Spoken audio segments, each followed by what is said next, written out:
Hundreds of arms were raised, the spectators held the bills up to the lighted stage and saw the most true and honest-to-God watermarks.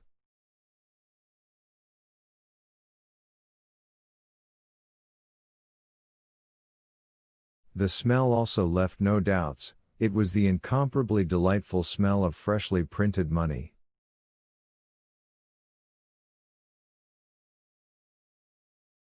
The whole theater was seized first with merriment and then with amazement. The word money, money, hummed everywhere, there were gasps of ah, ah, and merry laughter.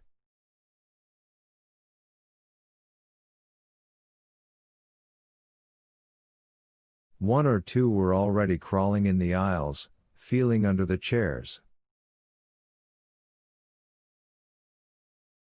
Many stood on the seats, trying to catch the flighty, capricious notes. Bewilderment was gradually coming to the faces of the policemen, and performers unceremoniously began sticking their heads out from the wings.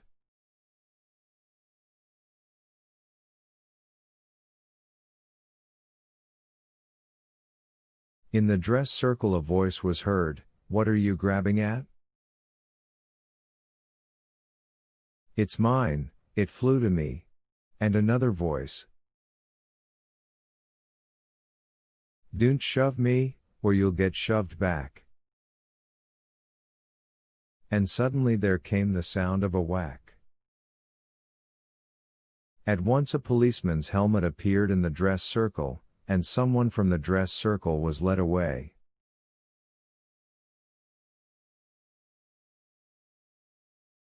The general agitation was increasing, and no one knows where it all would have ended if Fagot had not stopped the rain of money by suddenly blowing into the air.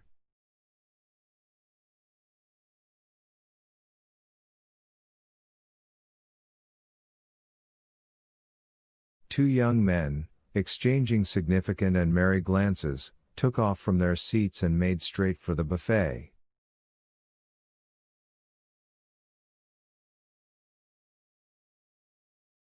There was a hum in the theater, all the spectators' eyes glittered excitedly. Yes, yes, no one knows where it all would have ended if Bengalski had not summoned his strength and acted.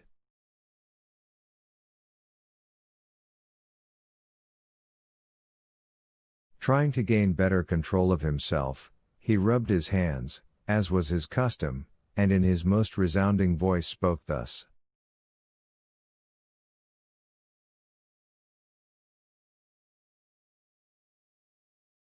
Here, citizens, you and I have just beheld a case of so-called mass hypnosis.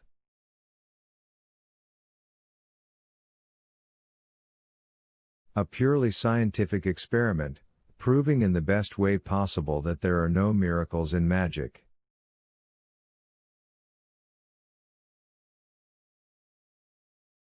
Let us ask Maestro Wolin to expose this experiment for us. Presently, citizens, you will see these supposed banknotes disappear as suddenly as they appeared.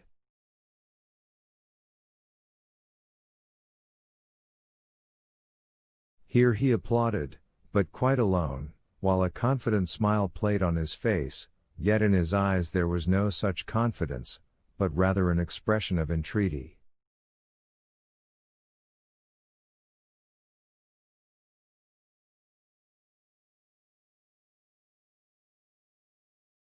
The audience did not like Bengalski's speech. Total silence fell, which was broken by the checkered fagot. And this is a case of so-called lying, he announced in a loud, goodish tenor. The notes, citizens, are genuine.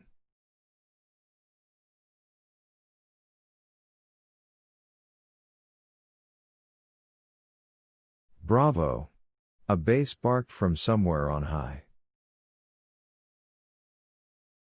This one, incidentally, here Fagot pointed to Bengalski, annoys me.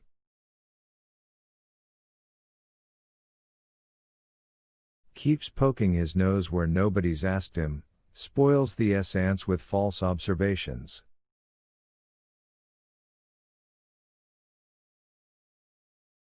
What are we going to do with him? Tear his head off. Someone up in the gallery said severely. What's that you said? Eh? Fagot responded at once to this outrageous suggestion. Tear his head off?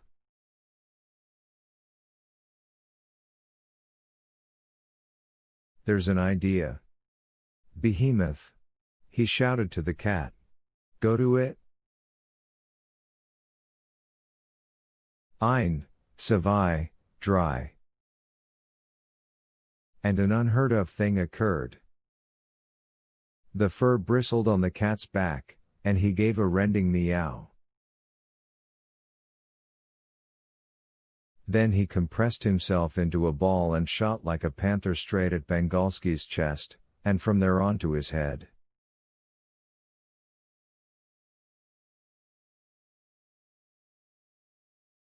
Growling, the cat sank his plump paws into the skimpy chevelure of the master of ceremonies and in two twists tore the head from the thick neck with a savage howl.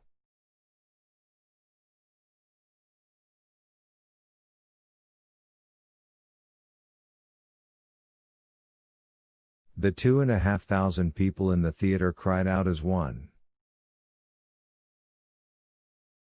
Blood spurted in fountains from the torn neck arteries and poured over the shirt front and tailcoat.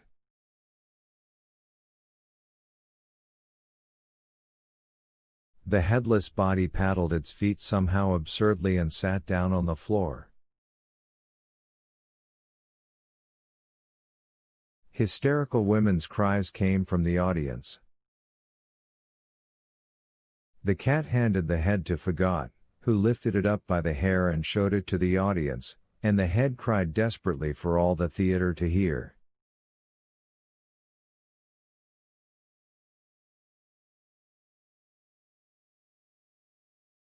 A doctor? Will you pour out such drivel in the future?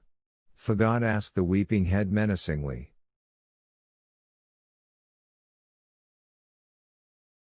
Never again, croaked the head. For God's sake, don't torture him. A woman's voice from a box seat suddenly rose above the clamor, and the magician turned in the direction of that voice.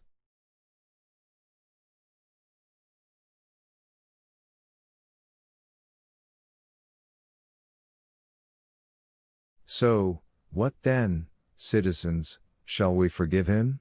Fagot asked, addressing the audience.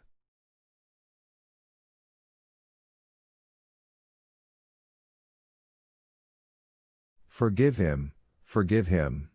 Separate voices, mostly women's, spoke first, then merged into one chorus with the men's.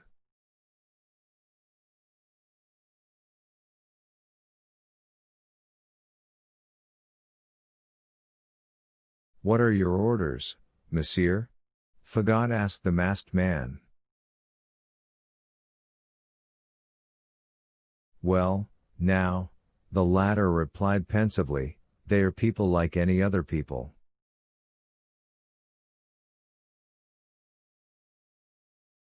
They love money, but that has always been so. Mankind loves money, whatever it's made of: leather, paper, bronze, gold.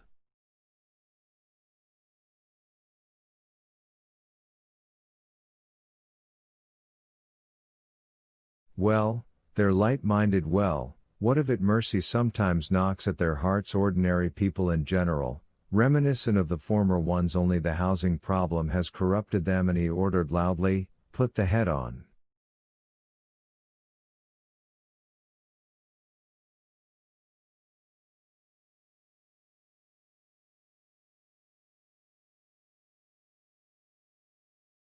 The cat, aiming accurately, planted the head on the neck, and it sat exactly in its place, as if it had never gone anywhere.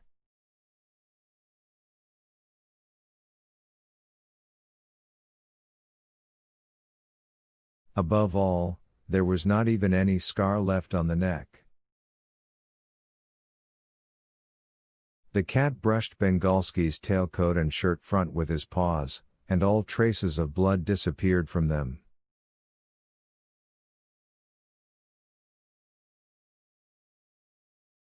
Fagot got the sitting Bengalski to his feet, stuck a packet of money into his coat pocket, and sent him from the stage with the words,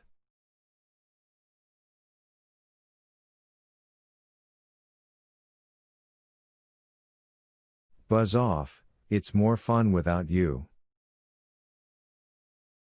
Staggering and looking around senselessly, the master of ceremonies had plodded no farther than the fire post when he felt sick.